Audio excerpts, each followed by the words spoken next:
When it comes to classical music, we have heard sonata this and that before. There were many other composers who made great contributions in addition to Mozart. Women classical composers are little known compared to men.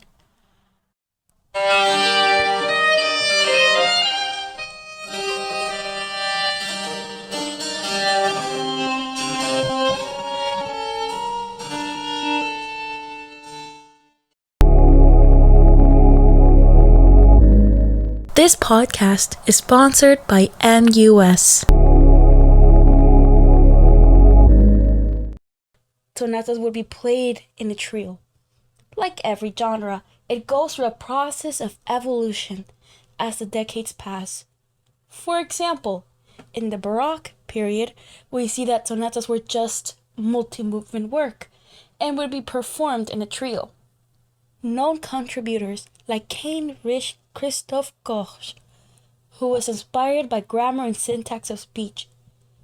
The word sonata is derived from the Italian word sonore, which means sound. There are two types of sonata, and these are sonata de chiesa and sonata da camera.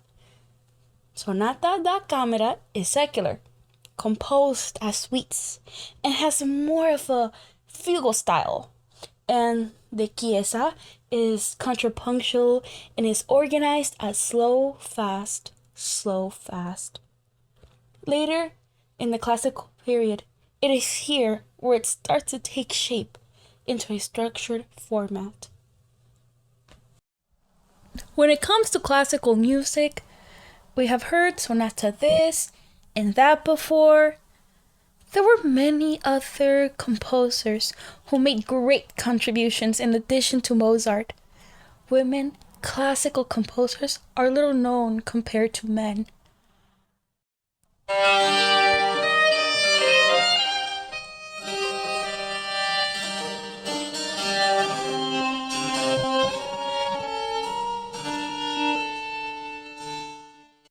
There has been so much use of the word sonata that it has become very popular, which throws the concept to the back of the bus. There's actually two types. One is sonata form or sonata allegro, and sonata, which is the second one, and it references the piece as a whole. I'm your host, Fatima, and today on Pirekua, we'll be listening to a podcast featuring classical music. Today we will discuss the sonata, a common musical form. You might have heard the word before, but today we'll learn more. Where did it come from? And what makes a sonata a sonata?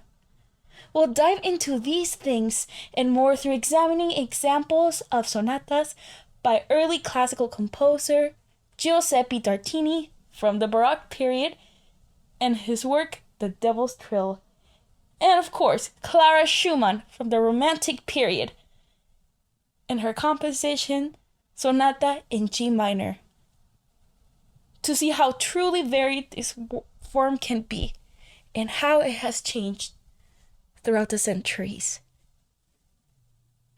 This podcast is sponsored by NUS. Sonatas would be played in a trio. Like every genre, it goes through a process of evolution as the decades pass. For example, in the Baroque period, we see that sonatas were just multi-movement work and would be performed in a trio. Known contributors like Heinrich Christoph Koch, who was inspired by grammar and syntax of speech. The word sonata is derived from the Italian word sonore, which means sound. There are two types of sonata, and these are sonata de chiesa and sonata da camera. Sonata da camera is secular, composed as suites, and has more of a fugal style. And the chiesa is contrapuntal and is organized as slow, fast, slow, fast.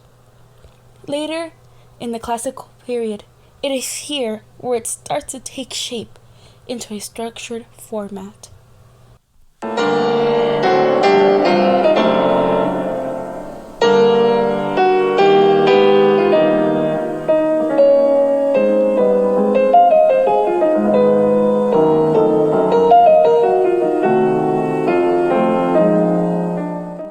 Before diving into the sonatas by Tartini and Schumann, let's learn more about the lives of these two great composers. The life of Giuseppe Tartini.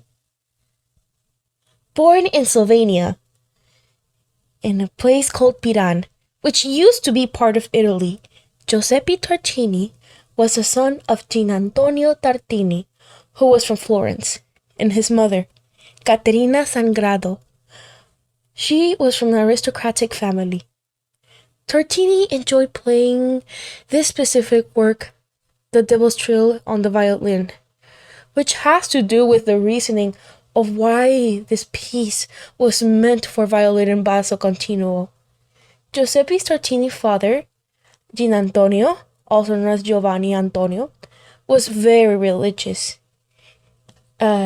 Giuseppe studied music, particularly the violin, at a Catholic school called Collegio dei Padri delle Scuole Piee. Religion influenced Tartini's compositional style. Among the subjects taught in the curriculum were music theory and violin.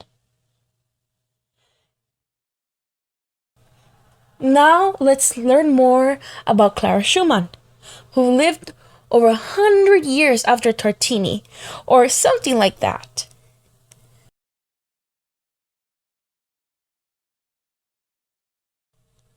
The life of Clara Schumann. Clara Schumann was born into a musical family in Leipzig, Germany. Besides owning a musical shop, her father taught piano. In addition to being a pianist, Marion Wieck was the mother of Clara Wieck, also known as Clara Schumann, a soprano who performed at the Leipzig Gewandhaus due to her musical family. She was supported during her career as a musician. Clara grew up living with her father due to her parents' divorce. In Clara's childhood, Frederick Wieck, her father, mentored her and kept a diary of her progress until she was 19 years old. Additionally, this includes the repertoire that she played at her concerts in the past, as well as the venues in which she performed. In the year of 1840, Clara married Robert Schumann. In spite of the challenges of a married life and the responsibility of raising her family and children, she maintained being a strong and resilient woman, and she eventually continued her musical career. Don't miss the second part of this podcast, and stay tuned for another great subject to dive in. Thank you, Pirekua listeners, for joining us today. Sponsored by MUS. Special thanks to Dr. Kate Rogers for all her guidance and support.